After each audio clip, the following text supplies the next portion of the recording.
നമസ്കാരം. മുഖ്യമന്ത്രിയെയും മകളെയും ആർക്കും സംരക്ഷിക്കാൻ കഴിയാത്ത അവസ്ഥയിലേക്കാണ് ഇപ്പോൾ കാര്യങ്ങളുടെ പോക്ക്.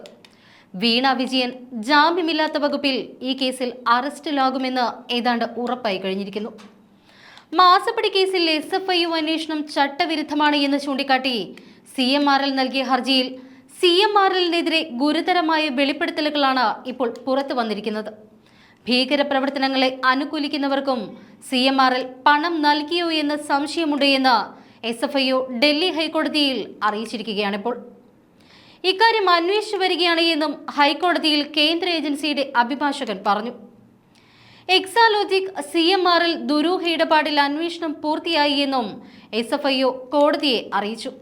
കേസിൽ പ്രമുഖനായ രാഷ്ട്രീയ നേതാവിന് കൈക്കൂലി കിട്ടിയോ എന്നതും ഏജൻസി പരിശോധിക്കുന്നുണ്ട്. കാലിത്തീറ്റ കുംഭകോണ കേസിലെ പോലെയാണ് വ്യാജ ബില്ലുകളുടെ അടിസ്ഥാനത്തിൽ പണം നൽകിയത് എന്നും SFIU ഹൈക്കോടതിയിൽ സമർപ്പിച്ച സത്യവാങ്മൂലത്തിൽ ചൂണ്ടിക്കാട്ടുന്നു. കേസിൽ വാദം ഈ മാസം 23-ന് വീണ്ടും തുടരും. മുഖ്യമന്ത്രി പിണറായി വിജയന്റെ മകൾ വീണ വിജയന്റെ എക്സാലോജി കമ്പനിയുമായി ബന്ധപ്പെട്ട മാസപ്പടി കേസിലാണ് കേന്ദ്ര ഏജൻസിയായ സീരിയസ് ഫ്രോഡ് ഇൻവെസ്റ്റിഗേഷൻ ഓഫീസ് അന്വേഷണം നടത്തുന്നത്.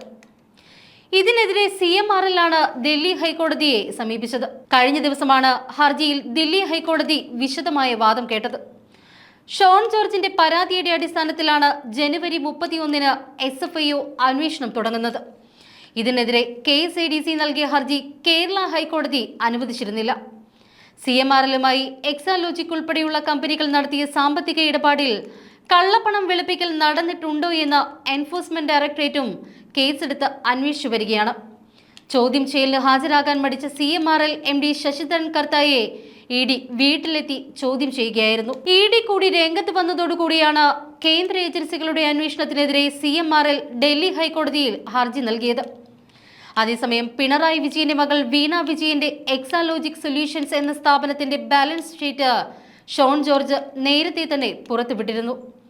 ഭാര്യയുടെ പെൻഷൻ ഉപയോഗിച്ച് മകൾ വീണ വിജയൻ എക്സാലോജിക് സൊല്യൂഷൻസ് എന്ന സോഫ്റ്റ്വെയർ കമ്പനി തുടങ്ങിയെന്ന മുഖ്യമന്ത്രിയുടെ വാദം തെറ്റാണ് എന്ന് തെളിയിക്കുന്നതായിരുന്നു അത്.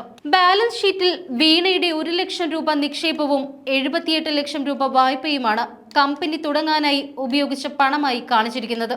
കമ്പനിയുടെ ഡയറക്ടറായ വീണയിൽ നിന്നെടുത്ത 78 ലക്ഷം രൂപ വായ്പയാണ് കമ്പനിയുടെ മൂലധനമെന്ന് അദ്ദേഹം അവകാശപ്പെടുന്നു. മുഖ്യമന്ത്രി നിയമസഭയെ തെറ്റിദ്ധരിപ്പിച്ചുവെന്നും ഇക്കാര്യം നിയമസഭാ സമിതി അന്വേഷിക്കണമെന്നും ഷോൺ ജോർജ് പറഞ്ഞു.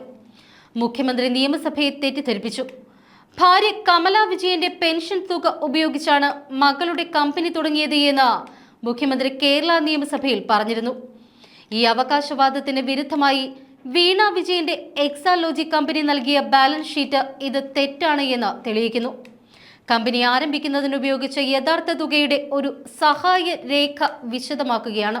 നിയമസഭാ സമിതി ഇത് അന്വേഷിക്കണമെന്നും ഷോൺ ജോർജ് ആവശ്യപ്പെട്ടു.